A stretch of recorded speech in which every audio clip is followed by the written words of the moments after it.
Hello everybody and welcome back to the channel. My name is Matt and I do like video games, and in today's video we're going to be talking about Starfield. I'm going to be giving my review on Starfield, and I've got a lot to say about Starfield.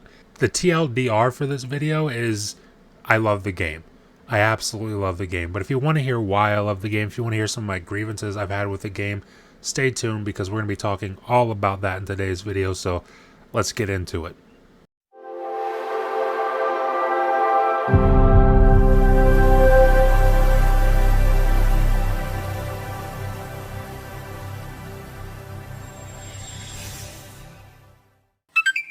So before I really get into the review, I do want to say up front that I have beat the game. I started a New Game Plus, but I'm not really playing the New Game Plus at the moment. I've actually started a second character. My tradition with Bethesda games has always been I make my male character, I beat the game. I make a female character, I beat the game, and then I go from there. This game's a little bit different because it adds New Game Plus into that mix, so instead of focusing on New Game Plus, I'm kind of focusing on beating the game again with my new character. So it's a little bit different, but I'm going about it the way I normally would a Bethesda game. I also want to say up front that there absolutely will not be any spoilers in this video, so you don't have to worry about that. And if you came to a video expecting, kind of like a spoiler review, well, this is not that. But with all of that out of the way, we can move right into this review. And I do want to get the cons or the negatives out of the way with this review first, because I do want to end the video on a positive note with all the great things that I actually love about the game. Now, my first gripe with the game is that the traversal could definitely use some sort of land vehicle. I've seen a lot of people say this, and I do agree with that. It doesn't bother me as much as I've seen it bother some other people. I've gotten quite used to it, but it would be nice to have a means of transportation when you're just exploring from point A to point B on just a random planet, because that's what I like to do. I like to land on a random planet and see what the game makes for me to do. The procedural generation, I want to see what it makes for me to explore, what it makes for me to do. I love when I land on a planet and there's structure in the distance, there's a structure over here, there's a structure back there. Whenever it's just all structures, I love that, but it is kind of a hassle getting from this structure that's 1,000 meters away to this structure that's 1,000 meters away in this direction. It's like 2,000 meters, and it's all just walking or sprinting, frantically sprinting and boost packing, I guess, in my case. But it would be nice to see a land vehicle added to the game in some way, shape, or form. Now, my second gripe with the game is the UI. The UI can be a little bit clunky in this game, especially when you're navigating your inventory. After a while, I got used to it, and it's not a super big deal anymore, but getting into the game for the first time, definitely a bit bewildering, I think would be the best way to put it. It's something that I think can be fixed in updates, obviously. I mean, I don't see why they couldn't fix that if they wanted to in updates, but I feel like it's also something that you can very easily get adjusted to, even though it is quite clunky at first. And another annoyance that I've had with this game, and it seems to be just a part of having companions with you, is the airlock system whenever you're entering a building. Now, if it was just you traveling by yourself, the airlock system is fine, it's no big deal. But when you have a companion with you, and I like to keep my companions with me, I like to have a companion there because usually they have a side quest. Usually the side quest is pretty interesting. Usually they have things to add that's relatively interesting to what you're doing, and usually they can help in a firefight. So I like to keep them around. But whenever there's an airlock nearby, it can be a little bit annoying. For example, on my first playthrough, I often had Sarah with me as my companion.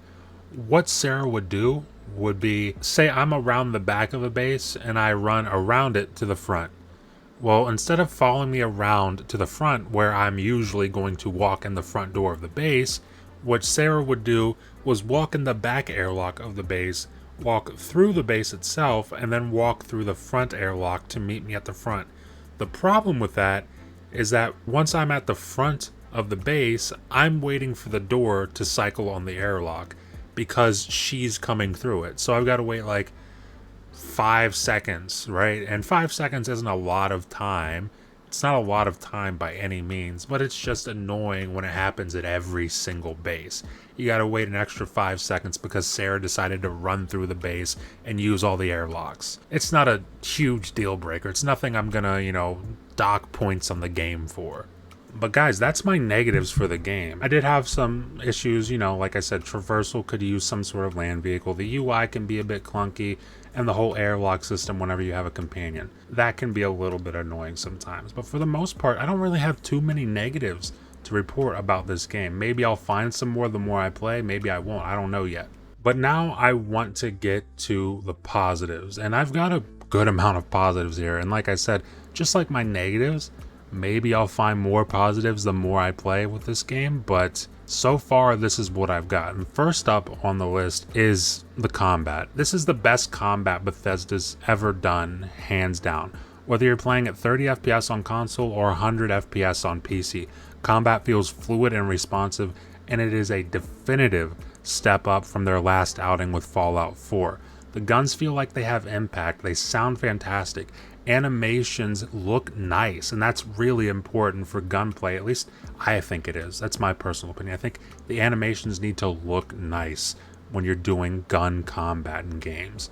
And the fights are also really engaging, especially when you're playing on the harder difficulties. I know I started the game on normal, but about halfway through I decided to bump it up to hard, and it just got even more fun. I also really enjoy the fact that melee feels not only viable, but fun to use in this game, like actually fun to use. I enjoyed my melee weapons in Oblivion and Skyrim, but when it came to something like Fallout, Fallout 3, Fallout New Vegas, Fallout 4, I just was never really drawn to the melee weapons in those games. And I think a lot of it has to do with the fact that in Fallout, it's all about guns. Everyone's got a gun. Nobody's really got a melee weapon. Occasionally you might run into a few raiders that have a melee weapon. They try to charge you, you gun them down before they can even get to you. But after beating my first playthrough of Starfield, I created a new character with a Ronin background, so she has melee skills, and I decided to do a build with more of an emphasis on melee attacks, and so far it's been great. Obviously, you gotta be smart about when you're using melee. It's not something I'd recommend when you're in a room full of people with guns, but I definitely say it's more than viable enough to clean up a room of stragglers after a big gunfight.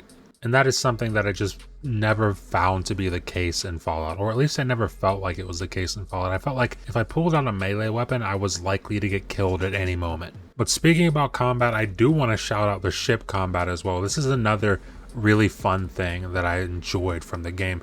The ship combat is it's just so damn fun. It took me a while to get used to it, but man, the feeling you get when you successfully outplay enemy ships, especially when it's you versus a group of enemy ships, it's just so damn satisfying. And keep in mind, my only real experience with ship fighting has been with rather low class ships. I've definitely got some higher class ships during the end of my first playthrough, but for most of my first playthrough, my ship was the Frontier, and that was it. And the Frontier is the first ship you get in the game. But when it comes to the ship combat, there's just enough systems there to keep you fully engaged and locked in with what's happening on screen. And like I said, the payoff of getting a kill is pretty damn good. And up next, I want to talk about content, because there's a ton of content. And this is a great thing, by the way. So this is under the things I love about the game. But there's a ton of content in this game. In fact, there's so much content that I honestly couldn't even begin to tell you all of it, because even after beating the game, I've probably experienced less than half of what the game actually has to offer. Things like the workbenches, the outposts, jobs, shipbuilding, smuggling, stuff like that I really didn't experience in my first playthrough. But the things that I have done so far have been amazing.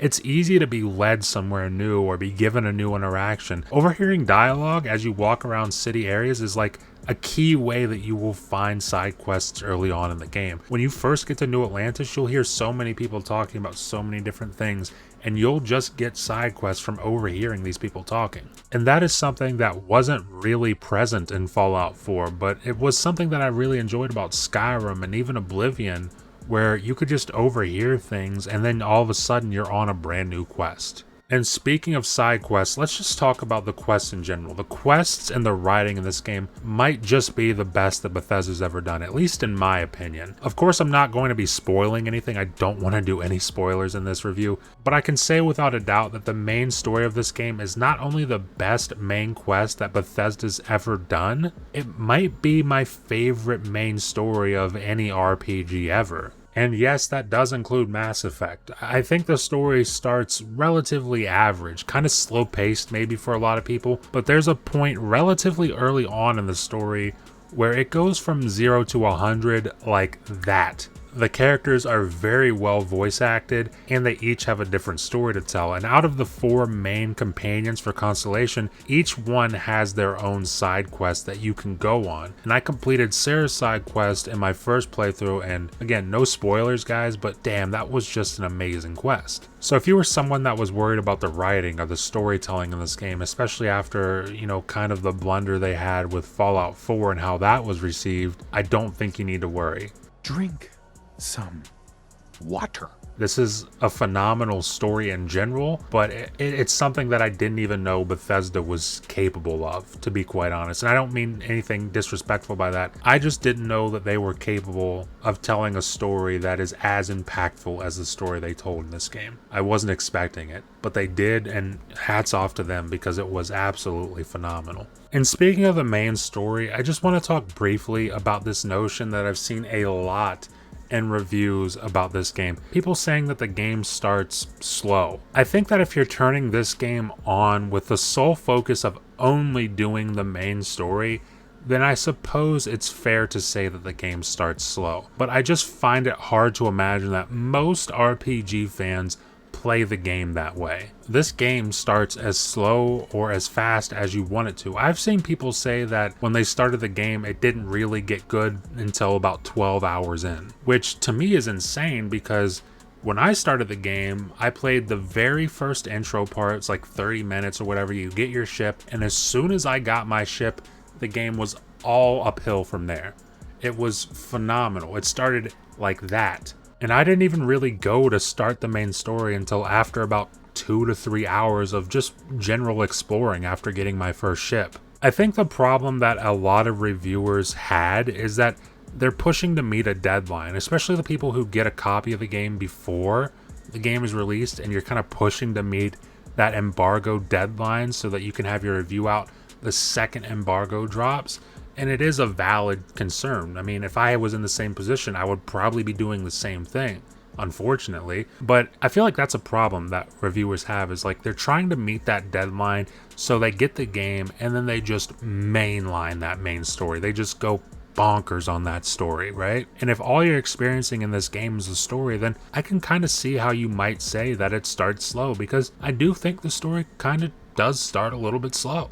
I just think it would be interesting to hear these same people's opinion on the game if they weren't trying to hit an embargo date, if they just got the game day one and played as they normally do and put out a review on their own time. I wonder if their opinions on the slow start would be any different if that was the case. But back to the good stuff, and next up is the music. The music in this game is just wonderful. It feels like a mix of Fallout 4's music with Elder Scrolls ambiance, if that makes any sense. It's funny because booting up the game and listening to the main theme at the menu reminds me very much of booting up Halo Reach back in the day.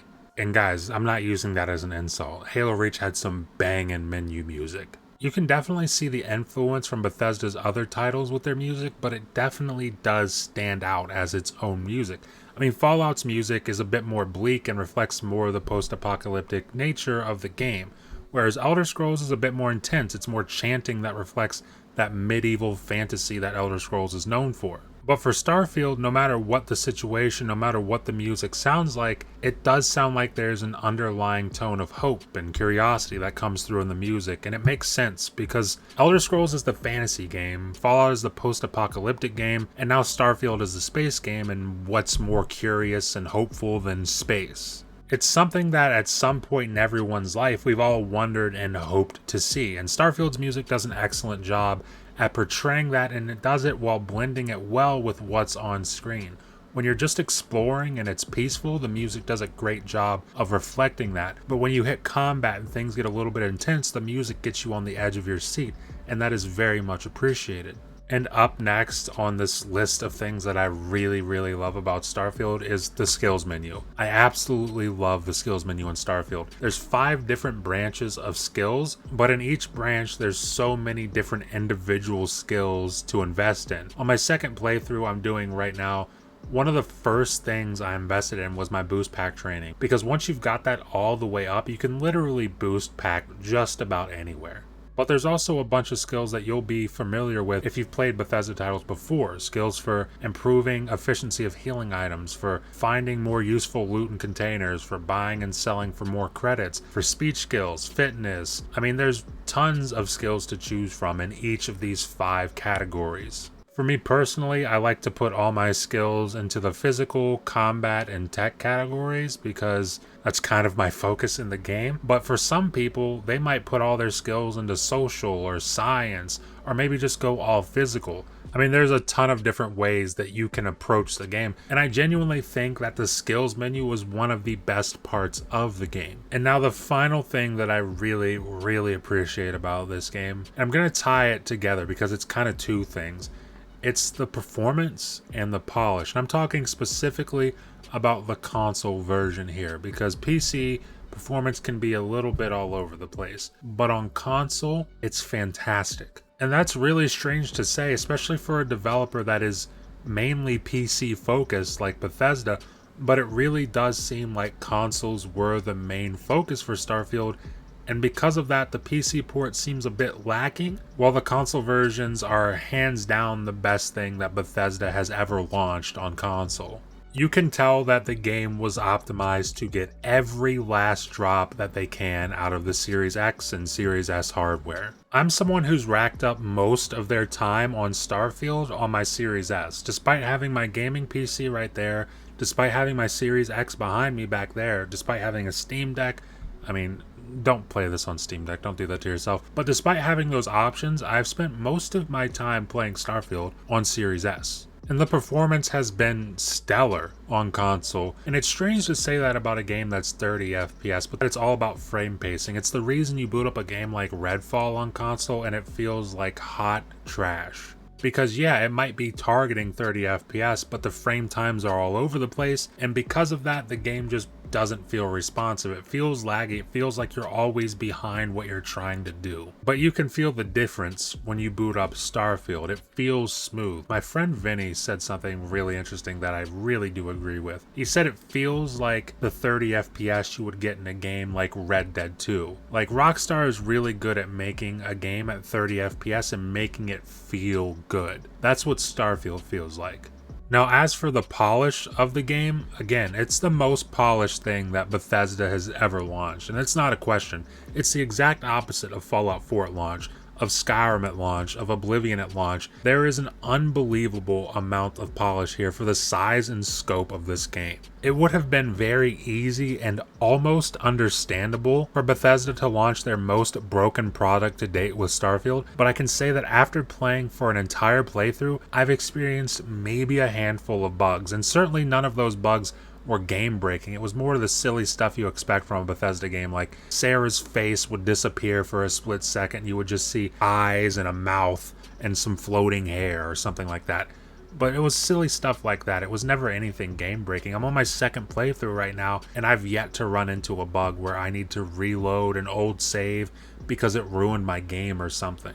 I think the extra time Bethesda was afforded by this acquisition by Microsoft really helped the final product. I shudder to think at what we would have got had this game released, on the original announced date for 11/11/22, or God forbid if they launched this in 2021. I mean, what would that have been like? But we're here, it's 2023, and we're celebrating the release of Bethesda's most polished game yet, and it just so happens to be their biggest game yet by far. It's just insane. It's what a time to be alive. What a time to be alive, honestly. But guys, that is my review / impressions of Starfield.